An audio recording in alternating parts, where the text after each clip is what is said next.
What is some good advice? If you want to buy something without looking at the price tag, you've got to work without being able to look at the clock. Mind games. There is a version of life that almost everyone is chasing, and it looks, from every angle, like the right one. It is the life of forward motion, the life where the morning begins with intention, where the goals are clear and the schedule is full and the mind is always 3 steps ahead of the body. It is the life of the person who wakes up and already knows what must be done, who measures progress, who tracks output, who treats discipline not as a practice but as an identity. And it works. It produces results, it earns respect, it fills the calendar and the bank account and the resume with evidence that this person is doing something with their time on earth. The books say this is how you win. The culture says this is what strength looks like. And the people living this way carry themselves with the quiet certainty of someone who has found the formula, who has cracked the code of how to live a meaningful life in a world that punishes stillness. But there is something inside this life that nobody talks about. Not because it is hidden, but because it has no language yet. It is the tiredness that sleep does not fix. The achievement that dissolves the moment it arrives, replaced immediately by the next target, because a life without a target feels like a life without a floor. It is the strange sensation of being in constant motion and yet never arriving anywhere, of doing everything right and still feeling, in the quietest hours, that something fundamental is missing. Most people who feel this assume the problem is them, that they are not disciplined enough, not focused enough, not optimized enough. That the answer is another system, another routine, another version of the same machine running at higher speed. They are wrong. But not in the way they think, because what they are experiencing is not a personal failure. It is the first symptom of something much larger, a philosophical condition that a Korean-German thinker named Byung-Chul Han spent his career diagnosing, not as a self-help problem, but as a civilizational one. What Han saw inside the productive life, the optimized life, the life of discipline and endless self-improvement, was not freedom. It was the most sophisticated form of control ever constructed, one that does not use force, does not use walls, does not use punishment, one that uses permission. And to understand how permission became a prison, we have to go back to the world that came before this one, a world where power still had a face, where the chains were visible, and where control made the mistake of announcing itself. For most of human history, power was actually very honest about what it was. It built walls, it posted guards, it wrote laws that often began with a single word: forbidden. It told you where you could not go, what you could not say, what you could not become. The factory told you when to arrive and when you were allowed to leave. The institution told you what was acceptable and what would be punished. The hierarchy was visible, the ceiling was visible, and the people holding you down, well, they had names, they had addresses. This is the world the philosopher Michel Foucault spent his life studying. He called it the disciplinary society, a civilization organized around a single word: no. No, you may not. No, you are not permitted. No, that is not your place. And for a very long time, it worked. For centuries, it worked. But it had a flaw, and the flaw was this: when the walls are visible, people know they are imprisoned.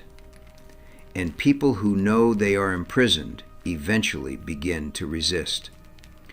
They organize, they push back. Sometimes they tear the walls down. The very visibility of the control is what makes it vulnerable. So power evolved, not kinder, just smarter. The walls came down. The prohibitions softened. Even the language began to change. And in place of "you cannot," a new sentence appeared, one that sounded like the greatest liberation in human history. You can do anything.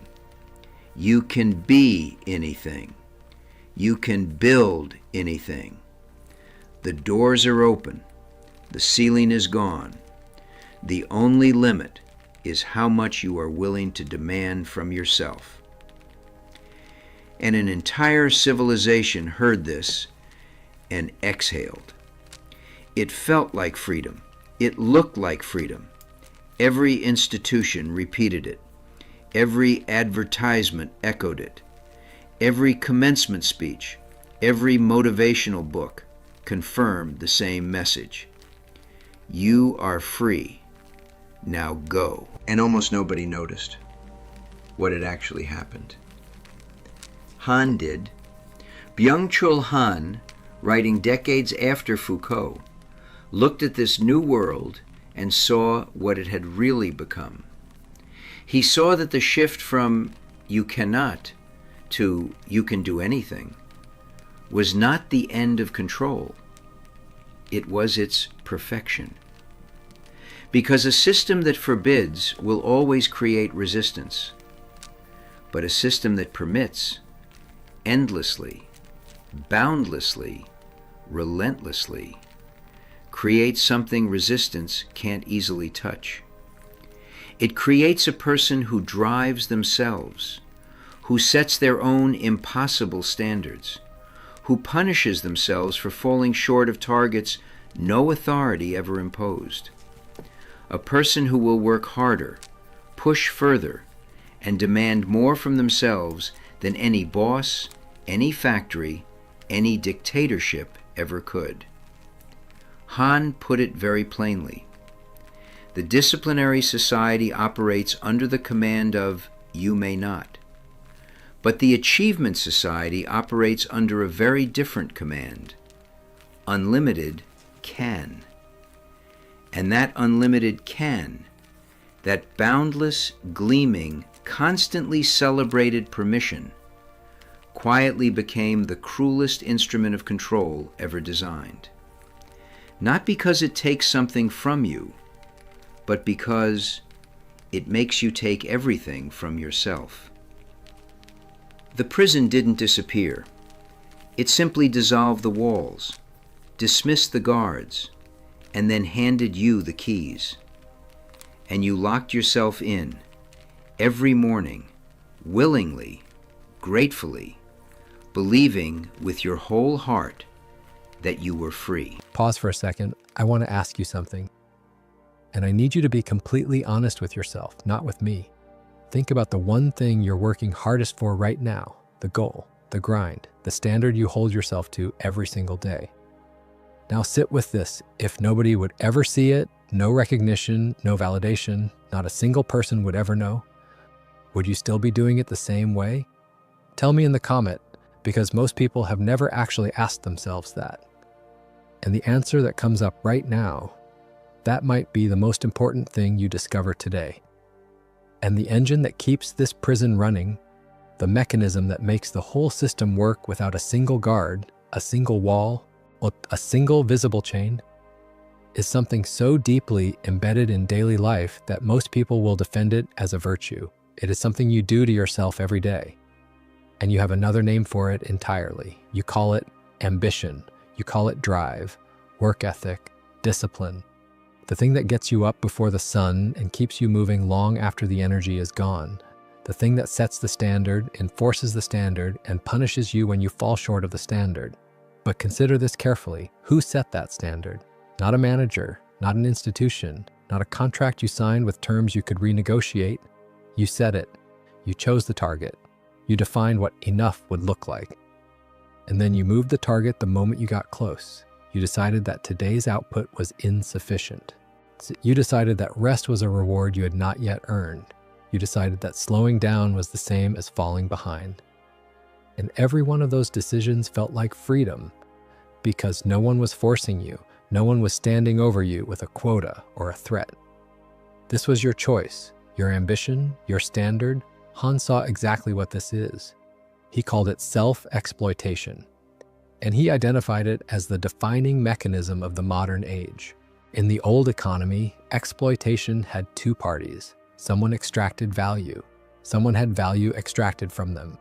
The relationship was visible. It could be named, it could be fought. In the performance society, those two parties merged into one. The person extracting and the person being extracted from share the same body, the same mind, the same morning. You are the boss who demands more, and you are the worker who cannot say no. You are the one who cracks the whip, and you are the one whose back is bleeding. And Han identified precisely why this is more effective than anything that came before. Auto-exploitation, he wrote, is more efficient than external exploitation, because a deceptive feeling of freedom accompanies it. That is the sentence that changes everything. Hear that again slowly. A deceptive feeling of freedom. The exhaustion feels chosen. The suffering feels voluntary.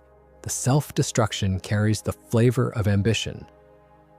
And ambition in this culture is sacred, so the destruction continues, not because you are forced, because you are convinced that this is what strength looks like. And the system did not stop at your work, it moved into the spaces that were supposed to be yours. The places where a human being was once allowed to simply exist without producing anything.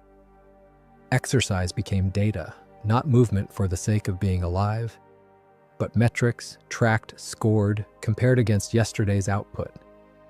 Reading became a performance target, not curiosity for its own sake, but a quota, 52 books a year. As if the mind is a factory and ideas are units to be processed. Sleep became a tool for optimization, not surrender, but scheduled maintenance for tomorrow's productivity. Meditation, and something that once meant the deliberate abandonment of purpose, became a focus technique, a cognitive enhancement strategy, another line item in the self-improvement stack. Even rest, genuine, purposeless, unproductive rest, the kind where you do nothing and the nothing has no agenda, has been reframed. It is now called recovery, and recovery is not rest. Recovery is rest that exists in service of more output. It is rest with a job, rest that must justify itself, rest that is only permitted because it makes tomorrow's performance possible. There is no corner of a life left that simply belongs to the person living it. And here is where the ground falls away completely. Because if the system has colonized not just your work, but your rest, not just your productivity, but your leisure, not just your professional ambition, but your private desires, then what remains that is genuinely yours? When the voice in your mind says, I want to achieve more, is that you speaking, or is it the system speaking in your voice? When you feel guilty for doing nothing, is that your conscience? Or is it a program running so deep that it has learned to sound exactly like you? Han understood that this question is not philosophical decoration. It is the central crisis of the modern person. The system has been internalized so completely that the individual can no longer locate the boundary between what they genuinely want and what the system demands. The wall of the prison does not stand in front of you, it passes through you, and you cannot tear down a wall that you cannot find. If this is making sense, then subscribe to the channel. This is one of the few spaces left where thinking this clearly is taken seriously. Thank you for your support, but even this, even self-exploitation, even the colonization of every private space, even the erasure of the boundary between self and system, all of it is held in place by a single force. A force so counterintuitive, so deeply woven into the fabric of modern culture, that naming it will sound at first like a contradiction. Because the force that keeps the entire machine running is not punishment. It is not fear. It is not deprivation. It is the one thing you were told would save you. Positivity, the belief that you can do anything. The message that has been repeated so many times, in so many forms, by so many voices, that it no longer sounds like a message. It sounds like truth, like oxygen, like the most basic fact of being alive in the modern world. You can achieve anything you set your mind to. You just have to believe. You just have to want it enough. You just have to be willing to put in the work.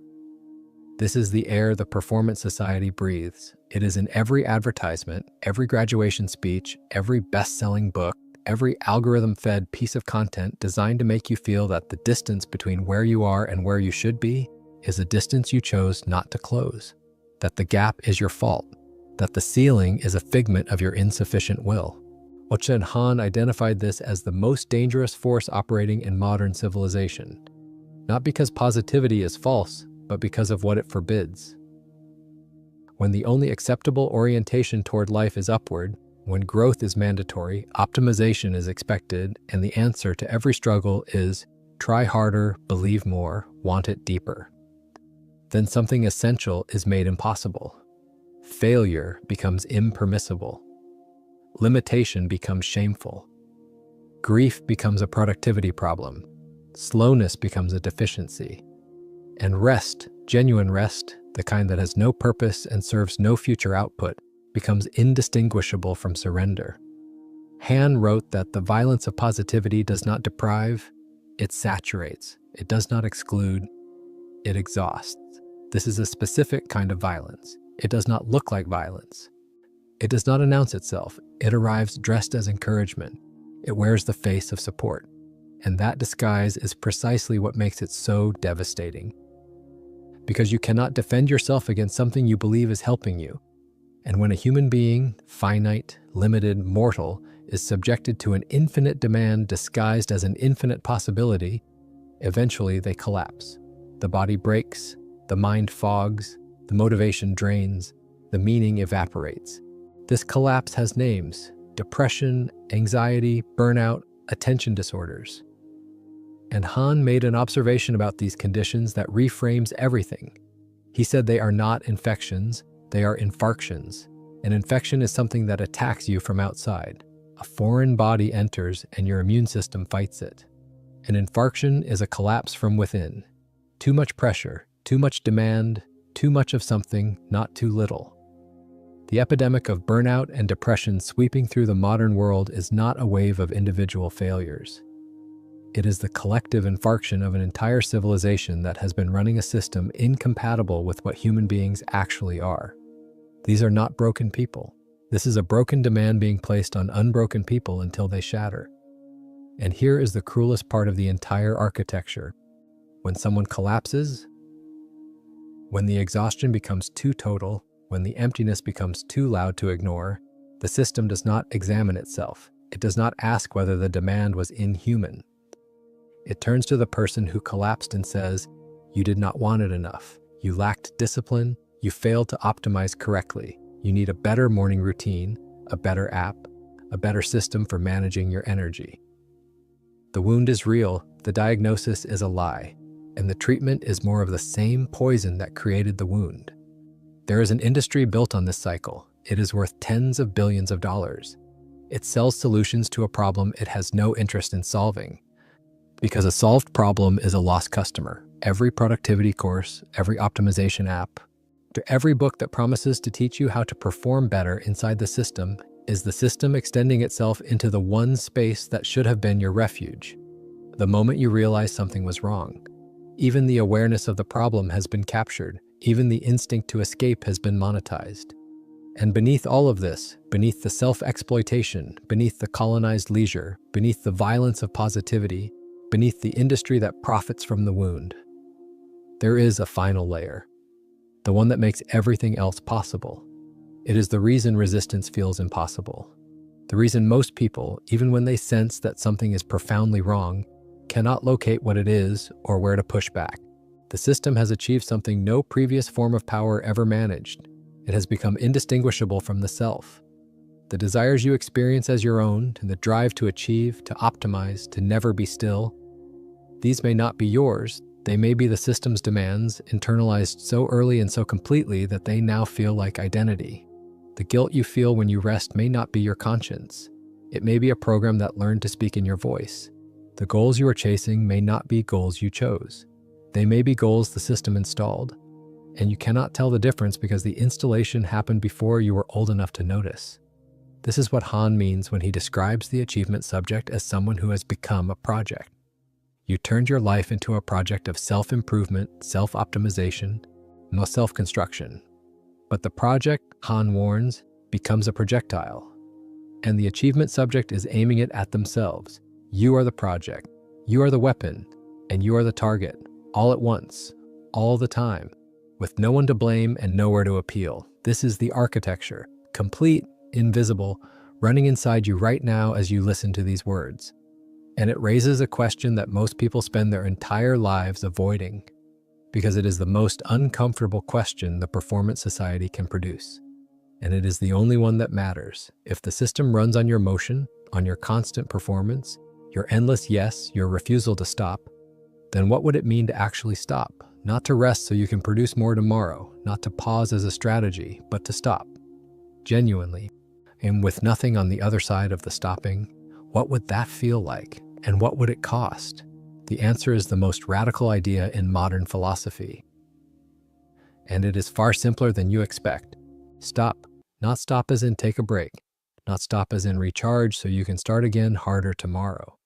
Not stop as a strategy for better performance next quarter. Stop as in refuse. As in withdraw from the logic entirely. As in sit in a room with nothing to produce and no one to perform for. And let that moment exist without justifying it. This is what Han arrived at after mapping the entire architecture of the performance society.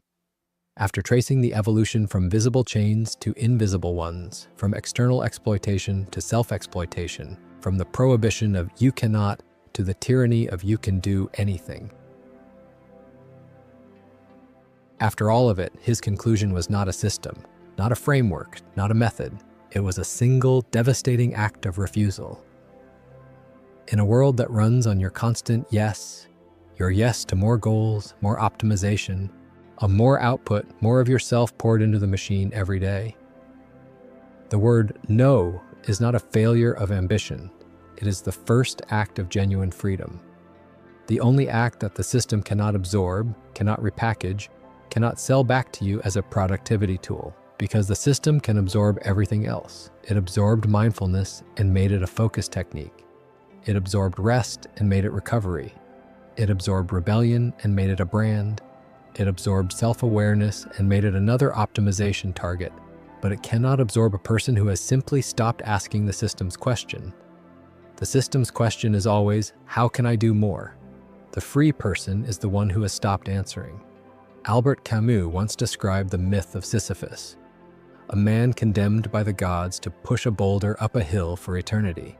And every time he reaches the top, the boulder rolls back down, and he descends to begin again, forever.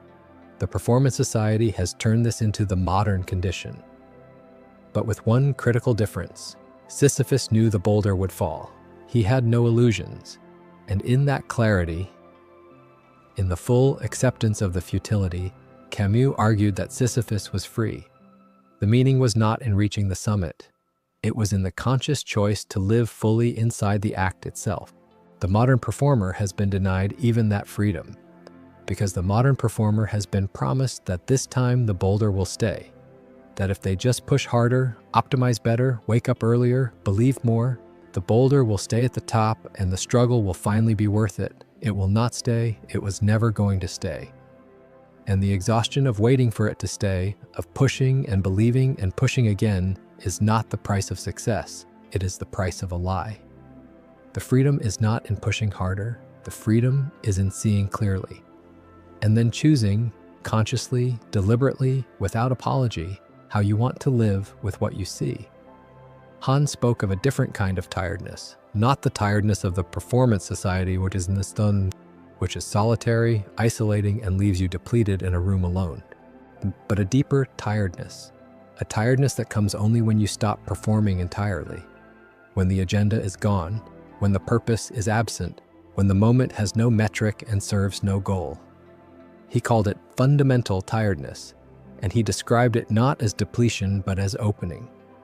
A tiredness that does not separate you from others but connects you. A tiredness that does not fragment your attention but gathers it. A tiredness that is, in its own quiet way, a doorway back to the kind of human experience the system has spent decades destroying.